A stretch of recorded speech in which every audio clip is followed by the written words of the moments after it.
I met a man several years ago who began to tell me about his church.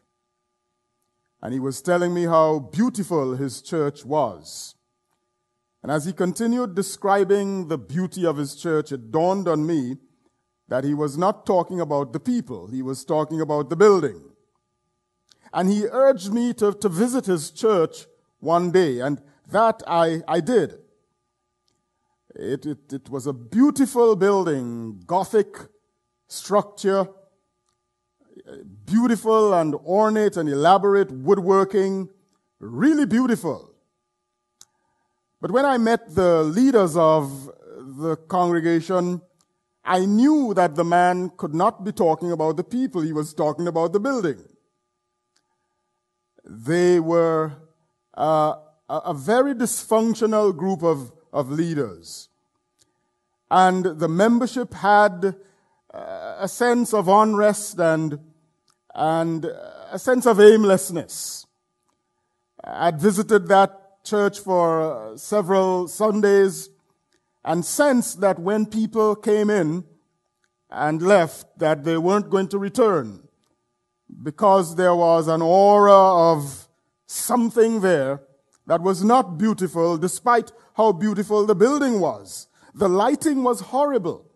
You know, this tall, high Gothic structure, and the chandeliers were probably too high for anybody to be smart enough to get a nice long ladder to change out those lights, those bulbs, to something brighter that actually brightened the building and made it look as beautiful as it really was. What was beautiful was made frighteningly unattractive by people. And I'm talking about the building now. The building was beautiful. There was really nothing wrong with it. But when the building was put to the use for which it was built, and you added to that the leadership and the people and what the people did with the building, what was meant to be beautiful and which was in fact in itself beautiful was made to be terribly unattractive. Is that not the story that you picked up even if you don't know the rest of what you heard in the reading from Jeremiah chapter 7? Is that not what is happening there? God speaking through Jeremiah to his people. He tells Jeremiah, stand at the door of the temple and announce this to the people who come in and go out. You think that you can behave any way you want and then come in here for refuge and declare this place is beautiful? No, sir, God says through Jeremiah in the reading. This place will be beautiful only when you act with honor and you act with love and you act with decency and all of that out in the world when you come here. You can't do the opposite of that out there and then come here and declare this place is beautiful. That's essentially what you heard in the reading from Jeremiah 7. And as the bulletins will tell you, our meditation today is not from Jeremiah 7. It's from Psalm 84, the first 5 verses.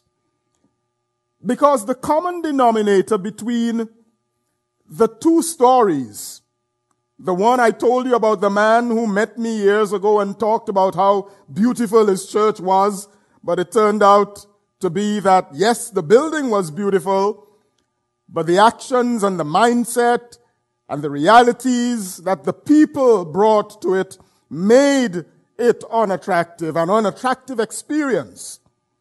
And what you heard in Jeremiah, the common denominator is that the temple in itself, the sanctuary in itself, the buildings in themselves were beautiful.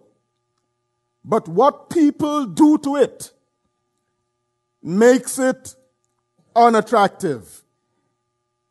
Hear the story as the psalmist outlines it in the first 5 verses of Psalm 84.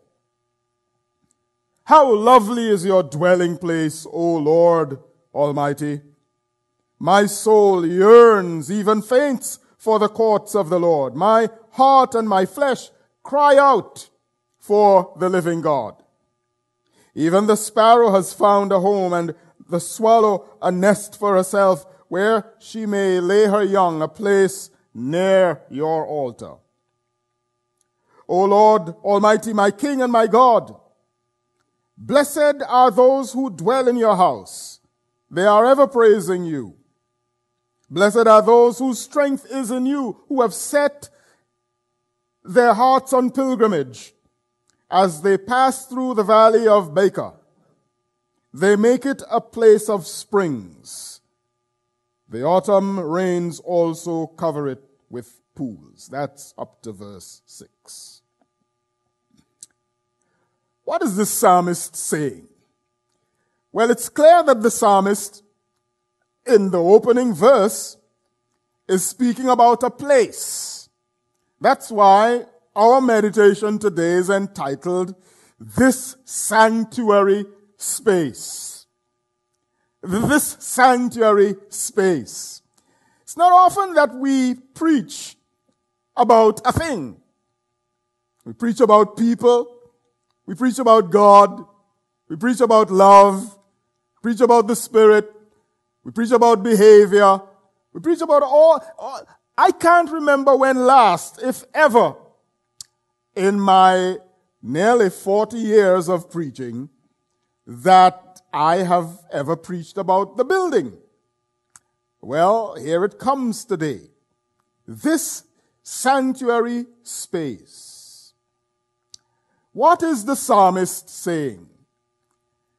The psalmist is describing a place, a space, the temple where God is worshipped. Psalmist is contemplating it. And the first thing he declares is that it's lovely. How lovely is your dwelling place. As we read on and as we remind ourselves, how the Hebrews considered the temple, we know that they considered it God's dwelling place. So we know he's talking about our equivalent of the sanctuary. So as you sit in this place today, this lovely space, think about this space, this place, this building that one or two of us have secretly and wickedly wished would burn down, just so that we would be forced to live like the church, because the church isn't the building. But if it ever burns, please don't come to me, because I'm not going to commit arson. But think about this space. What does the psalmist say about ultimately this space? First of all, he describes it as a lovely space. The sanctuary, this place where you're seated, is a lovely space. It's a lovely space. Its loveliness is intrinsic. That means that it is lovely in itself because it is God's dwelling place. Now, we don't think like the Hebrews do, and I'll come to deal with that in a moment. We don't think that God lives here, period. But we accept that God is here. God is here. Whether we accept that God is here only when we gather as God's people, I think we'd be naive to leave it there. But since God is omnipresent and God is found everywhere, whenever I walk into this building and I'm alone here, I'm not alone here. God is here. Whenever I walk into this building and Meg is at the piano alone here, we're not alone here. God is here. Even when nobody is here, God is here. And perhaps if you believed that, and during the week when you're not here, you ask God who is here to prepare this place that when we're here, that something very special and powerful happens because He's here, then maybe our worship services might be more than we ever imagined it could be. Because it's more than we who are here, because God is here. And because God is here all the time, this space is lovely. And its loveliness is intrinsic. We don't add to its beauty by simply being here, or we don't create its beauty. We might add to its beauty by the way we behave, just as we detract from its beauty by the way we behave, which is what Jeremiah was told to say to the people of that sanctuary in that time. So this space is a lovely space. When last did you think that? When last did you realize that? Its loveliness is intrinsic, but its loveliness is also vulnerable. And it's vulnerable precisely because people come to this space. Just as the temple, the doors at which Jeremiah preached, that message you heard read, was lovely and became vulnerable to unloveliness because of the people. So too, this lovely space is vulnerable. It's vulnerable because of you and me and others like us. And that's something we need to think about. That the loveliness of this space which is intrinsically lovely because God is here, can be violated. It is vulnerable. It is vulnerable on the basis of how you and I live, even when we're not here.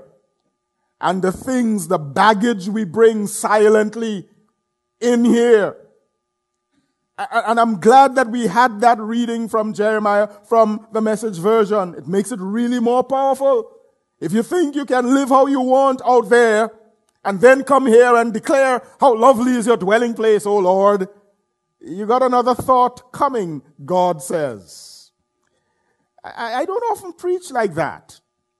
I don't often challenge us about how we live out there in terms of our morality and in terms of our integrity. But know for sure that how we live out there will have an impact and does have an impact on the worship we have here and has an impact on the loveliness of this space. There's a second thing that the psalmist says about the sanctuary. The sanctuary is a lovely space. But he says, secondly, in verse 1, that the sanctuary is a living space. How lovely is your dwelling place, O Lord Almighty.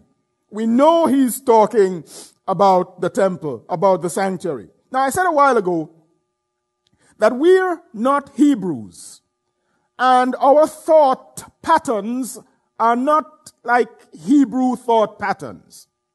Whereas in the Old Testament, God was a God of space. They understood that he was in heaven, but even heaven was a space. They understood that he was in a pillar of cloud. That was a space. They understood that he was in a pillar of fire. That was a limited space. They understood that he was in a box, an ark. That was a space. Then they moved to tabernacles, just bare tents, that God dwelt in the tabernacle. That's a space. And then they graduated to a temple. God was in that space. The Hebrews saw God as a God in space and very often made the mistake that God was limited to that space, even though they had enough evidence and enough suggestions to know that God was not limited to space. But nevertheless, that's how the Old Testament understanding of God ran down. God of space. It is not true to say that is absent in the New Testament. In the New Testament, God is also a God of space, but not a God in space. So God, by the person of the Holy Spirit, is in the spaces of your humanity. Do you not know? Paul writes to the Corinthians, I think it is in 1 Corinthians chapter 3 verse 16. That's a 3:16 formula that you probably want to learn by heart as well. Paul says, do you not know that you are the temple of the living God? And he doesn't use the plural. So he's referring to the community as the temple. But we know that he could very well have used the plural as well. That you are the temples because the Holy Spirit indwells every believer. And even if we didn't read that later in the New Testament, we see that happening on the day of Pentecost in Acts chapter 2. The Holy Spirit comes down and he individually falls upon each person that is gathered in the upper room. And everybody who becomes a Jesus follower is baptized into that body. Do you not know that we have all been baptized into one body by the one same Spirit, he says in chapter 12 of 1 Corinthians, I think verse 13. So God is still a God in space. But if we want to be cute, we could say that in the Old Testament, he's a God in space. And in the New Testament and in our times, he's a God in saints. But he's still not limited to the spaces that we find him in our current reality. When we put those two ideas together, that God is a God in space, and God is a God of space, but not limited to space, that he's a transcendent God. He's an immanent God. He's a God of everywhere. He's an everywhere God. Last week we talked about, or the week before, we talked about an everywhere love and an everyone love. That God's love is an every person love and an everywhere love. Then if God's love reaches to the heavens, as we saw a couple of weeks ago, and it is an everywhere love, then God is an everywhere person. When you put those ideas together, here is what we can say about the sanctuary as a living space. It is a living room, as it were. It's not that this is alive. It's a dead. It's an inanimate object. It's a building. It's dead, but it is a living space. It is a space where God dwells. How lovely is your dwelling place? And you know, I think we've forgotten that. I think often we treat this space like any other space.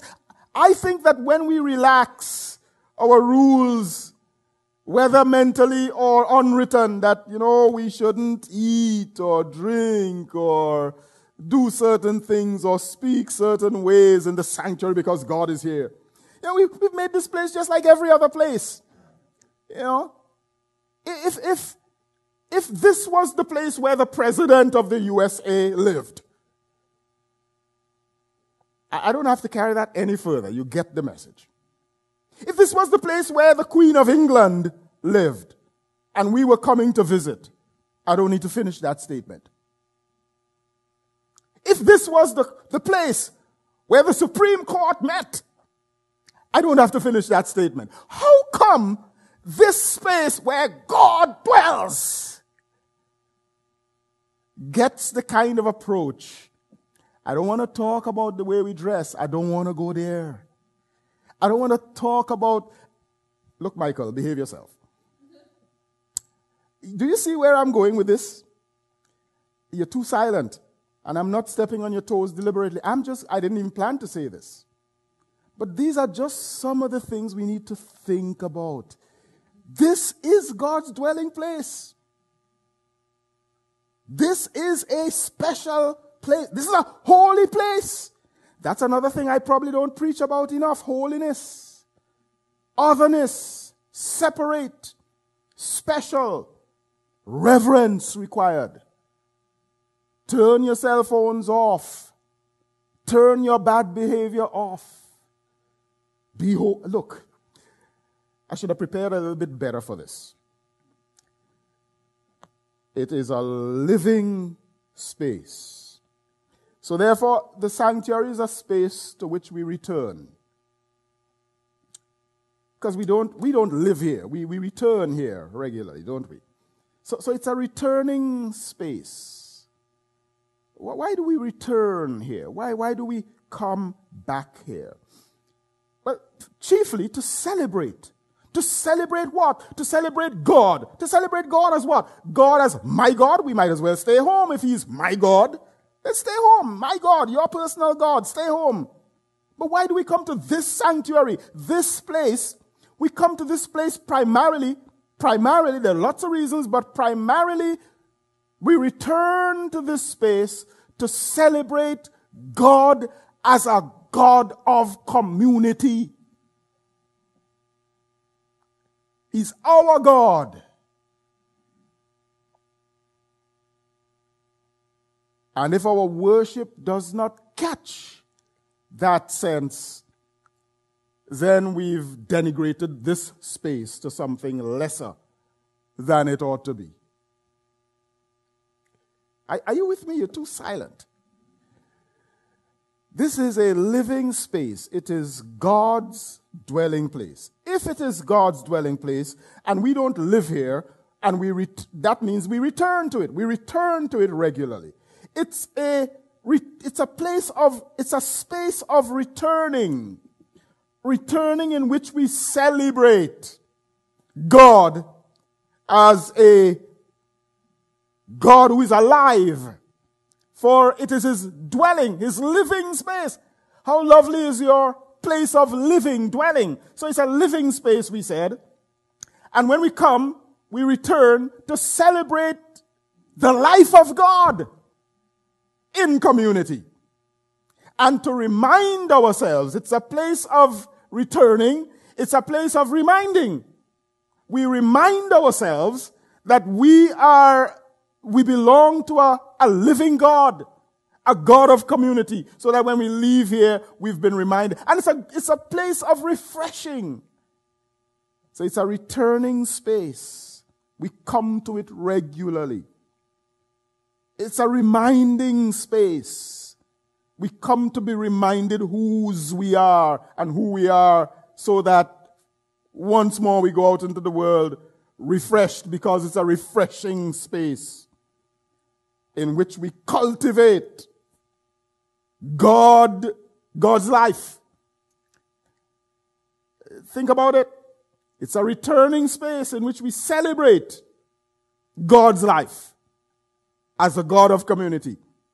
It's a refreshing space and a reminding space where we cultivate God's life, intentionally developing godly priorities. Yes, we can do that at home. But even when we do it in homes, as we're hoping to do, we're all going to be doing the same thing, but we'll have to gather regularly as one community to reflect on it and share together. Look, I think the point is made. What can we say about this space, this sanctuary space? It is a lovely space. Lovely because God is here. Its loveliness is intrinsic, but its loveliness is vulnerable because we humans are here. It is not just a lovely space, but it is a living space because God dwells here. There's a third thing that the psalmist says. It's a longed for space. My soul yearns, even faints, the man says in verse 2, for the courts of the Lord. My heart and my flesh cry out for the living God.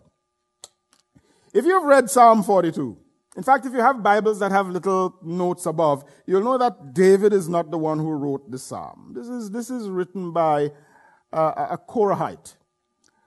Korah was the great-grandson of Levi, and Levi was one of the 12 sons of Jacob to whom the priesthood was appointed, and he and his race, his whole clan, forever and ever, so to speak. So the Korahites were servants of the temple. The Korahites were the choir, maybe. They were the singers in the temple. They lived there, which gives a clue to what we find down in verse 4. Blessed are those who dwell, who live in your house. I think he was being a little selfish there, because everybody else didn't get to live there, but they did, but we'll deal with that. But it's a psalm of Korah. And there are probably about 10 psalms written by a Korahite. I don't know if it's the same guy who wrote Psalm 42 that begins, as the deer pants for the water, so my soul longs for you. It's the same message. And here he says in verse 2, my soul pants, yearns, faints. I'm dying without you. I'm dying without your house. Be honest. Don't answer aloud. Otherwise you mightn't be honest. But be honest. When last did you lose a Saturday night's sleep over coming to this place the following morning? Not because you're afraid that the sermon will go for 2 hours. Not because you're afraid of what the sermon will say, but you lost the night's sleep because I can't wait for Sunday morning. I long to be here. When last?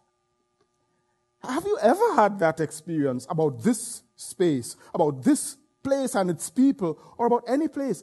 I remember very well that there have been a congregation or 2 or more, as a matter of fact, especially in my youthful days, when I would lose Saturday night sleep. I couldn't wait until Sunday morning. It was a wonderful place to go and a wonderful place to be, because it in itself was beautiful, but the people made it even more beautiful. Do we feel that way about this sanctuary space and the people who meet in this sanctuary? Look, the psalmist says and implies for us, if we really want to live the life of God out of the Old Testament, that this sanctuary space should be a longed for space. If we have lost our desire for gathering in this space, then when we come together, it's going to lack energy. It's going to lack focus. It's going to lack honesty. We'll be just coming for the sake of coming and going through the motions. I do not say that if you feel that way that you must stop coming. What you need to do is to start investigating your own life to see what is blocking this longing for the space, and to help the rest of us examine our lives to see what is blocking the excitement about this sanctuary space. That's what we need to do. And very soon we will be announcing a date for a congregational meeting to talk about some of these things. And we hope that it will be a meeting to which everybody comes. For you see, we'll be meeting in this sanctuary space to talk about how we do in this sanctuary space. So, for Korah, for the Korahite who wrote this psalm, he longed for the space. He declares it to be a longed for space. So this space should be a place, a space of excitement. And it should also be a space of expectation. For if God dwells here, when we come to meet here, we're not just coming to meet one another. We're coming to meet God, the Creator. God of possibilities, expectation. Too often we come to a place like this, a space like this, with no expectations. Or with expectations that we do not really believe God could meet. Or because somebody goofed, we come with the expectation that because we aren't all of the same accord, we're not all of the same mind, we're not together, to use the phrase in Acts 2 verse 1. One together meaning physically together. One together meaning spiritually and mentally and emotionally together. One, it just takes one person to spoil that. Do you understand? It just takes one. And so we have to be constantly striving to make sure that we don't create strife, if you see what I mean. We have to constantly be asking God, God, prepare me to be a sanctuary, pure and holy, tried and true.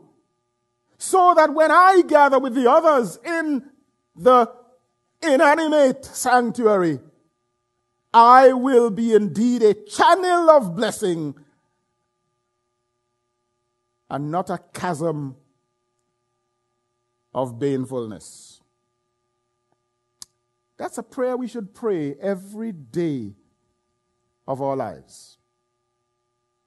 To make this space a lovely place. And we will find that in short order, we'll be longing for it. Longing for it. I want to throw out a challenge to New Life. And who is New Life? To each of you.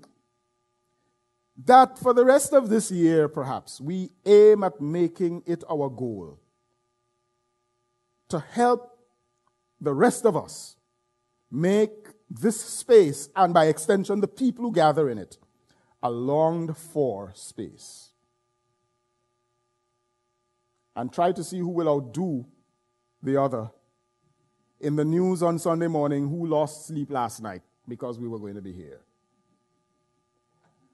I have lost sleep Saturday nights, but honestly, very often it is because the message I have troubles me, and I know it would trouble you. But not as an end in itself. I'm not into the business of just, troubling people. I could do without that. I mean, think about that message that Jeremiah spoke standing up at the temple door that morning or evening or whenever it was. You think that was an easy message? Sometimes we need that in order to recover the beauty of the sanctuary. I mean, the only way to deal with a body that has a boil or boils on it with pus in it is to lance the thing. So, well, that's not my message this morning, but it's just to remind us that when the space becomes a space no longer longed for, it's telling us something, and it's telling us we have work to do. The last thing I want to share with you from this psalm. The writer declares that the sanctuary space is a lovely space. It's a living space. God lives there. It's a longed-for space, and so we should find this space to be. And finally, you want this one? He declares it is a laughter space. What do you think blessed means? It means happy. And when you're happy, what do? You turn the frown the other way around. That's what you do. You laugh. Now look, I wish the tape wasn't running, but it is, but that's all right. When I came to New Life 6.5 years ago, this place had a lot of laughter. I don't know if it is me.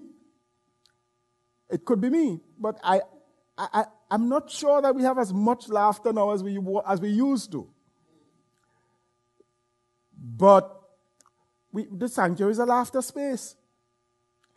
Not to the degree that some folks out of Canada about a couple of decades ago landed on a great theology that one of the fruit of the Spirit is laughter, so they just, convulsed into laughter in their worship services, and, that for a moment, for a little while, replaced speaking in tongues, so laughter became the thing.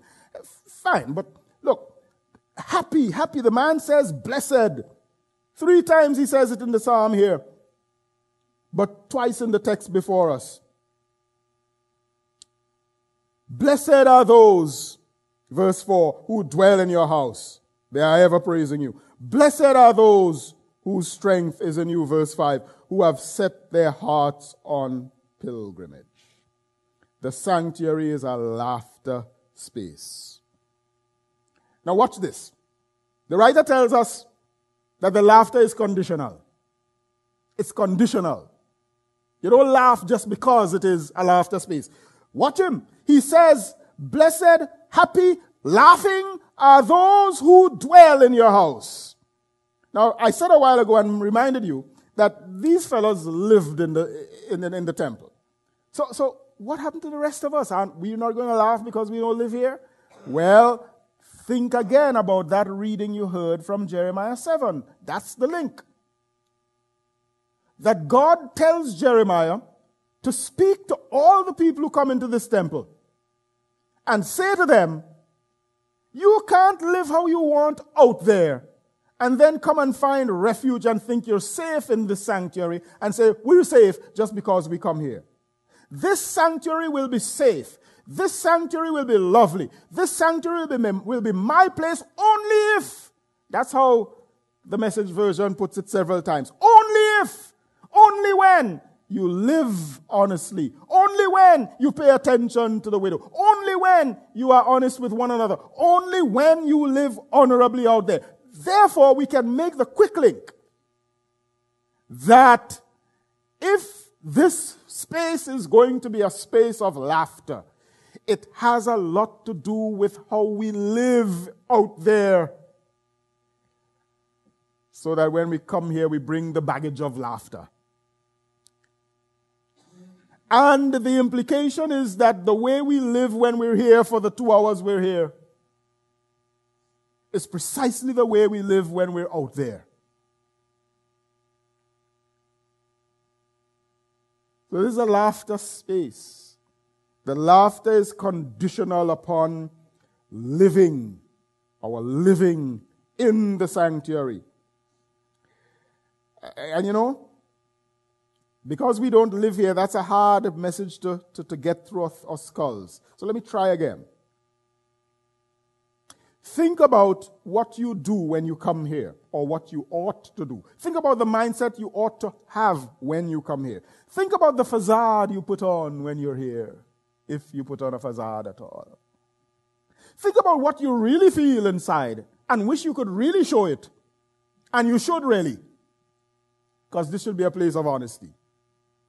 Think about what we can do to make this a true living space so that by extension, once we deal with who we really are and what we really feel and get the negatives out of the way, we can laugh. If you're not laughing and if this is not a laughter space, you or somebody else is choking up the true feelings about something that needs to be dealt with. This is family, this is home for God and by extension for us. And can I borrow it once more, Jeff? We have to get real. We have to be real, be real, be real. Of course, we can't be real in every way on a Sunday morning. This is not the space for some aspects of being real. That's why we have other opportunities in the midweek to get real, so that we can laugh. That's part and parcel of the assignment I gave you a little earlier, to laugh. The writer tells us that the laughter has a condition, but he also tells us about the cause of the laughter. The cause of the laughter is not the sanctuary. Read it again in verse 5. Blessed, happy, laughing are those whose strength is in you. So the sanctuary is the laughing space, but it is not the laughing stimulus. You know, there's nothing about this space. I mean, you walk into this building, it doesn't make you laugh. I mean, you know. But it is your life in God that makes you happy. Blessed. Blessed are those whose strength is in you, who have set their hearts on pilgrimage. The cause of the laughter is your trust in God and your travel with God. Trust. Blessed are those whose strength is in you. I trust in you. Trust. Who have set their hearts on pilgrimage. Travel. Sunday is just another stop in the journey of life, you see. This place to which we return is only the pit stop in the race of life. We return to it. We got to return to it, otherwise we lose the race. But the source of our strength is in God.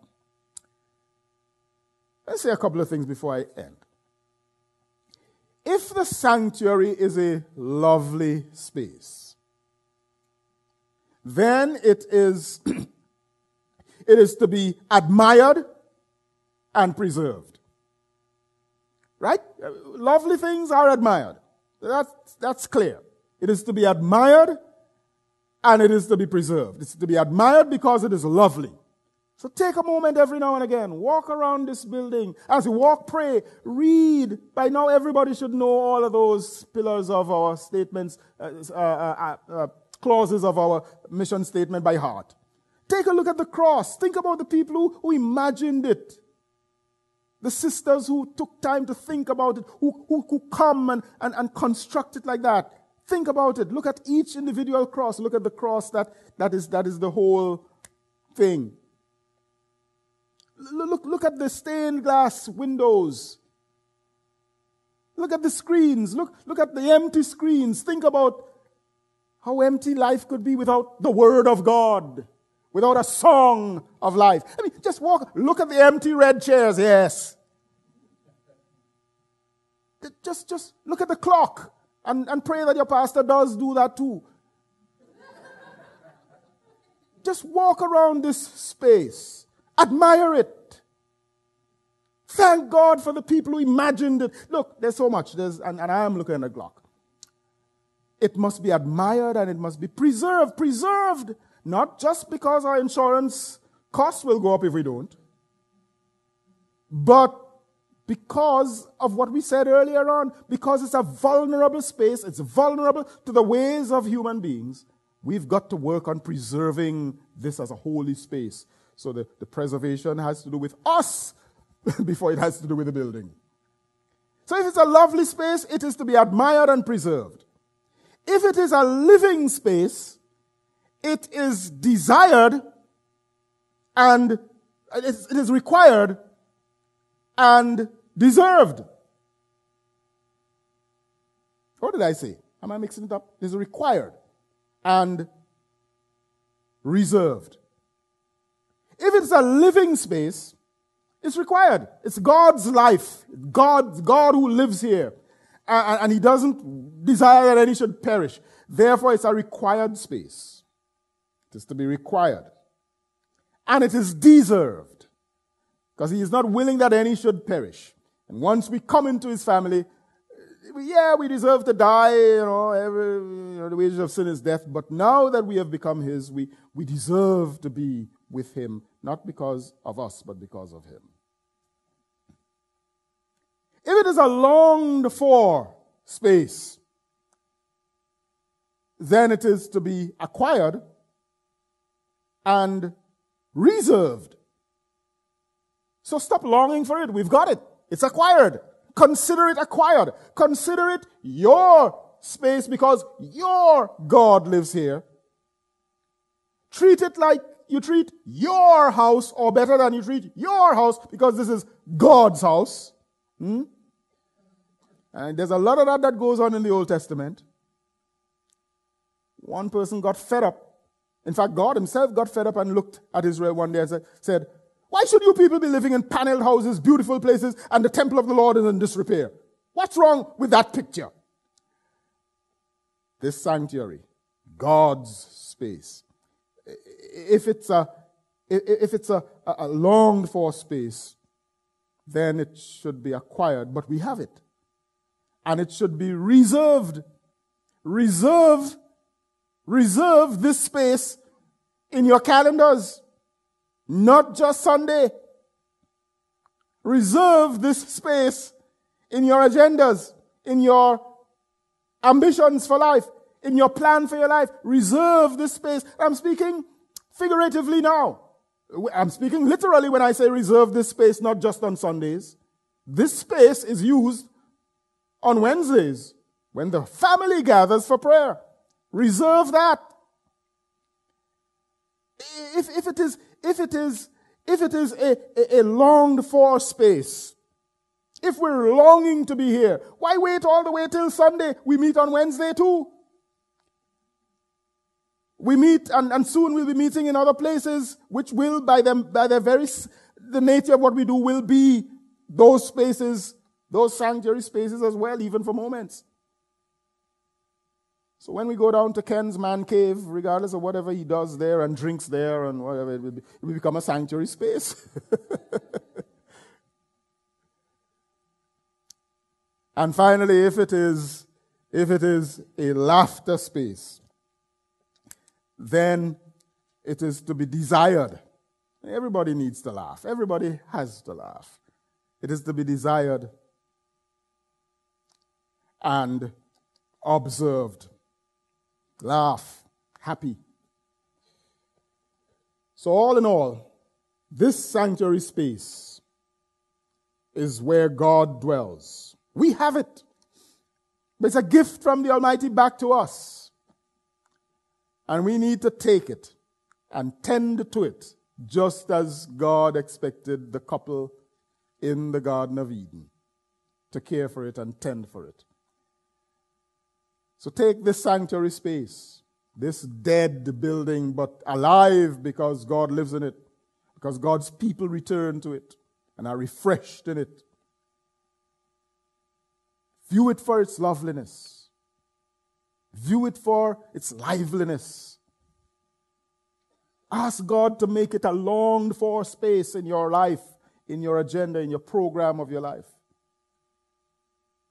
And ask God to make it a laughter space.